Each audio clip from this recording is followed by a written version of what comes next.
बड' लेटेस्ट आपडेटआव बयखौबो बरायबाय। गिबि आपडेट दङ बाक्सा जिल्लायाव अर खामनाय जाथाय। बाक्सा जिल्लानि सिङाव थानाय सालबारि महकुमानि बेन्दोङाव थानाय सालबारि बाजाराव गिख्रंथाव अर खामदों। मिथिनो मोननाय बादिब्ला थांनाय हरनि 10 रिंगायाव बे जाथाया जायो। बे जाब्रबथायाव गासै गंजि गलाफोरा खामनानै सेवहांगार जायो। मख'नो गोनांदि बे जाथाया माबोरै जाखो बिनि थि गोमोर मोनथ'नाय जायाखै। बे अर खामजानाय गलाफोरनिफ्राय गोबां बिबांनि रांनि खहा जादों होननानै मिथिनो मोननाय जादों। नैथियाव दङ 31 नं सिडली बियाबनि साथाम बिजाथिफोरनि बिजाथिलाइया गनायथि जायासै। 31 नं सिडली चिरां जनजाति एलएसि बिधान सभा बियाबनि साथाम उदां बिजाथिफोरनि बिजाथिलाइ गथायनाया गनायथि जायासै।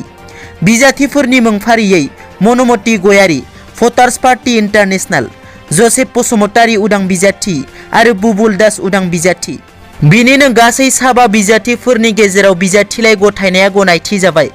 गनायथि जानाय बिजाथिफोरनि मुं फारियै चन्दन ब्रह्म बिपिएफ, जयन्त बसुमतारी इउपिपिएल, जिसया समफ्रामारि उदां बिजाथि, स्मृति बसुमतारी उदां बिजाथि आरो रन्जन कुमार ब्रह्म।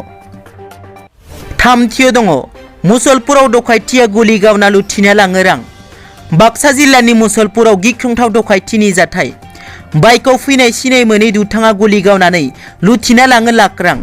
मिथिनो मोननाय बादिब्ला मैया 19 मार्च खालि मोनाबिलियाव मुसलपुराव थानाय गंसे थावनि डिपुआव गंनै बाइकआव 7 सिनाय मोनै सेंग्राफोरा फैयो। डिपुसिम फैनानै पिस्तल दिन्थिनायजों लोगोसे मोननै राउन्ड गुलि गावना MSHP बांसियारि फुएल स्टेशननिफ्राय लुथिना लाङो रां। डकाइतिनि हानजाया डिपुनि बिगुमा मुकुन्द बांसियारिनि सायावबो गाग्लोबो। ब्रैथियाव दङ भारत सरकार आरो बारग' NDPनि गेजेराव सावरायलायनो थाखाय दानाय PDMB आफादखौ सिफायनाय जाबाय। बिटिआर गोरोबथा खालामनायनि सिगां भारत सरकार आरो बारग' NDPSनि दैदेनगिरिफोरनि गेजेराव गोजोन गोरोबथानि सायाव सावरायलायनो थाखाय people's democratic movement for Bodoland मुंनि मोनसे आफाद दानाय जादोंमोन। बिटिआर गोजोन गोरोबथा जानायनि उनाव बे आफादनि थांखिया जाफुंनायनि जाहोनाव आफादखौ सिफायनाय जाबाय होननानै फोसावनाय जायो। थांनाय 18 मार्च खालि गांसे प्रेस रिलिजनि गेजेरजों आफादनि दैदेनगिरिफोरा आफादनि जाय थांखि बर'नि गेजेराव गोजोन खौसेथि आरो जौगानाय लाबोनाय थांखिया जाफुंनायनि उनाव आफादखौ सिफायना होनायनि थाखाय थि खालामो। बाथियाव दङ BR फेरेंगाया बुंदों हाग्रामा आरो रबिराम नार्जारिया बर' हारिखौ गावस्रा होनानै गावसोर सानैजों मैसो बेहेराफोर बायदि सौलायदोंमोन। राजखान्थि मुलुगाव सासेया गुबुन सासेखौ हाब्रुसारनायखौ सानफ्रोमबो नुनो मोनो एबा खोनानो मोनो। थिग बेबादिनो बे बाराव बिटिआरनि EM रन्जित बसुमतारिया हाग्रामा आरो रबिराम नार्जारिखौ थांखिनानै बुङोदि हाग्रामा महिलारि आरो रबिराम नार्जारिया बर' हारिखौ गावस्रा होनानै गावसोर सानैजों मैसो बेहेराफोर बायदि सौलायदोंमोन होनना। दथियाव दङ दिनै 20 मार्चनिफ्राय आसामाव मास्क गाननायनि गोनांथि खालामबाय। हादराव गोबां साननिफ्रायनो जाबोनाय कर'ना भाइरासनि गेजेरजों गोबां सुद्रुमाया जिउ गोमाबोबाय।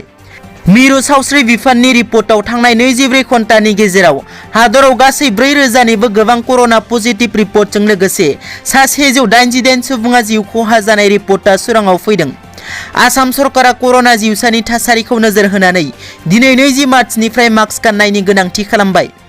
मख'नो गोनांदि आसाम सरकारा खुगायाव मास्क गानथारनांगौनि गोनांथि फोसावनायजों लोगोसे नेमखान्थिनि बेरेखा मास्क गानालासे बाहेराव ओंखारोब्ला होनो नांगोन 500निफ्राय 1000 रांसिम जुरिमाना महरै। दिनैनि रादाबा एसेनोसै।